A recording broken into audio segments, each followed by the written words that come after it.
Hey guys, this is You Set the Stage, Talk 5. I'm Brett Ford. I'm in dad mode today. I'm pretty chill. Most of the videos you'll see me have different energies during the day. That's because I'm a real person and I have real emotions. This is a great day, and this is a talk I felt that I needed to do. It's a little bit personal to myself. It's dealing with depression and kind of how to overcome certain elements of it and how to create a healthier life. These things are basic, but these things are necessary, and if you keep neglecting them, you're going to keep kind of spiraling down. So we want to spiral ourselves up. Today's talk is Trifecta of a Happy Life.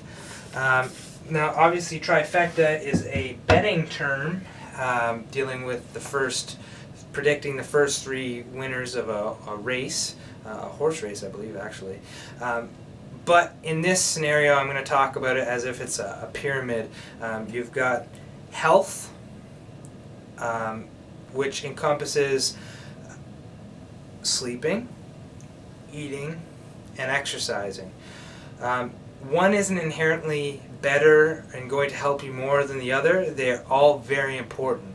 So I'll start with sleeping. It's very important, and you can find this information everywhere in terms of like finding medical kind of studies to back this up. But it's very important that you go to sleep on time. So your body has a natural circadian rhythm, and it's always on that rhythm, and it's always functioning on that. You go through sleep cycles in the night where you're in a deeper sleep and in a lighter sleep. And if you can find your circadian rhythm, there are things out there where you can go and test it and find it. You can either go to a place or you can do it by yourself. It might not be as accurate, but I was able to predict mine fairly well. But yeah, going to sleep on time, so whether it's 10 o'clock, 11 o'clock, 12 o'clock, if you follow that routine of going to sleep on time, your body will be able to naturally start going through the sun-up, sundown rhythms, and you'll be able to start feeling better. All these things are going to help you start feeling better. And then what do you do in the morning? Well, you start setting a routine where you get up on time. Now, probably going to sleep on time is more important than getting up on time, because your body, as you go to sleep on time and as you sleep through the night, you're going to start naturally waking up at a certain time, because that's your body saying, hey, it's time to go, the sun's up, let's get going. So I'd say if you're to start with anything, eating, exercising, or sleeping on time, going to bed on time is probably the easiest and the first thing I would recommend.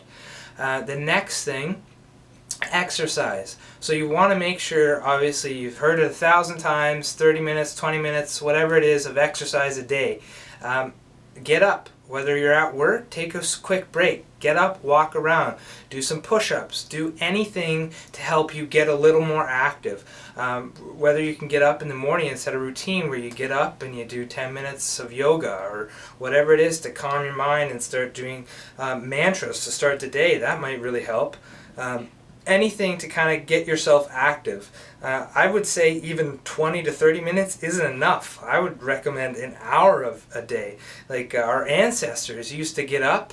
When they wake up in the morning, they're up all day. Obviously, I'm sure at some points they sat, but for the most part, they were running around and doing things. So it's important that you get your body moving. It's important to your bone health and all these things that you get your body active and you get your body moving around, whether you want to dance, whatever it is, do something. Go play hockey, go play basketball, go do something physical every day if you can, and if you can't, at least make sure you're getting it a few times a week.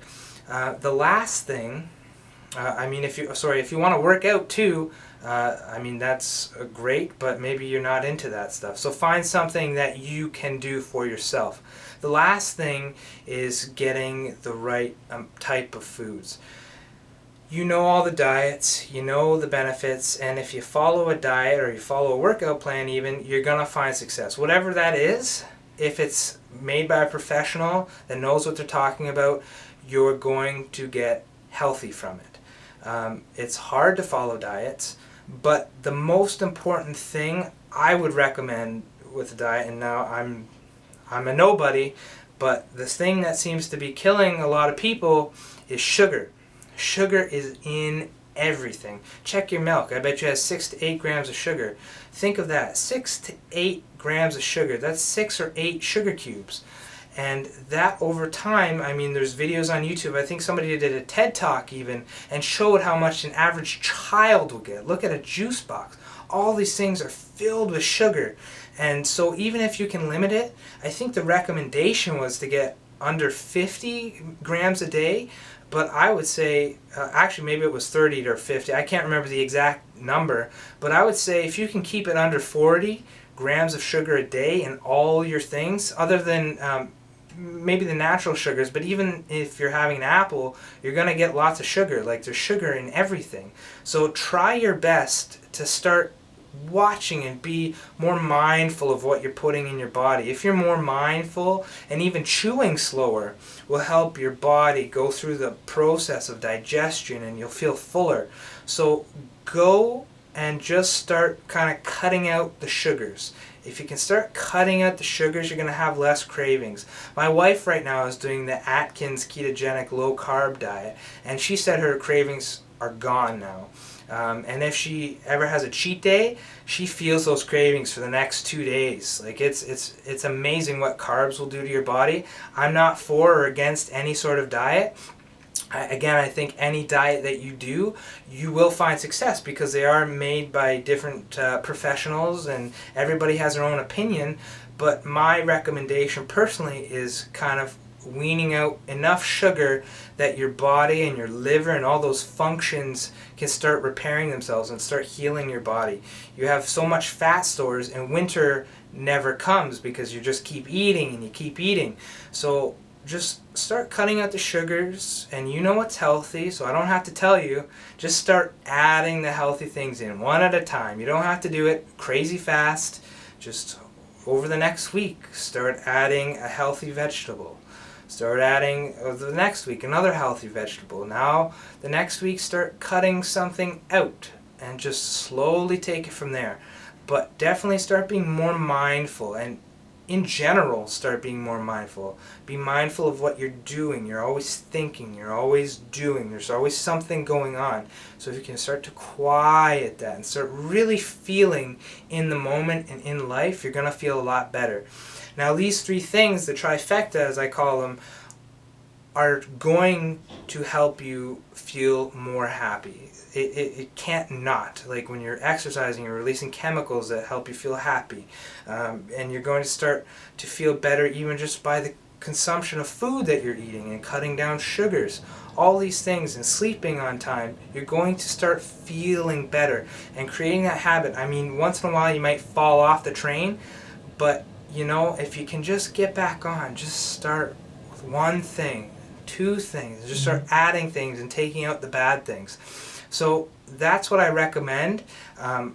I've struggled with depression, and many of my family and many of my friends have, and it's an issue. And it really, even if you can track your moods, you're going to start noticing whether you use a journal and kind of write down how you're feeling at certain times. That always helps, so you can go back and you can look over it and see how you felt on a certain day, and see what you ate, see when you went to bed, see if you exercised. And you're going to start to notice a pattern that if you're eating healthy and you're exercising and you're sleeping, all of these things, you're going to feel 100 times better, and you're going to be able to produce your best content and create the life that you're really dreaming of. And it's just going to boost your confidence. You're going to start looking better, you're going to start feeling better, and you're going to become 1 step closer to your ultimate self. So that's my recommendation for the 5th talk. Again, sleeping on time and waking up on time, exercising and eating, and definitely cutting out as many sugars as you can. Natural sugars are one thing, but slowing down the process of the white and refined sugars is the first step, along with the other 2 there. So just keep going for it. You got this. You're going to feel so much better, and you're going to be so happy. And you know, it takes time, so don't get discouraged about it. If you fall off, just get right back on and keep going. Keep building yourself up. Build up the positivity. that's it for the 5th talk, and thanks for being along for the journey again. I hope to see you guys soon. Take care. Prep forward out.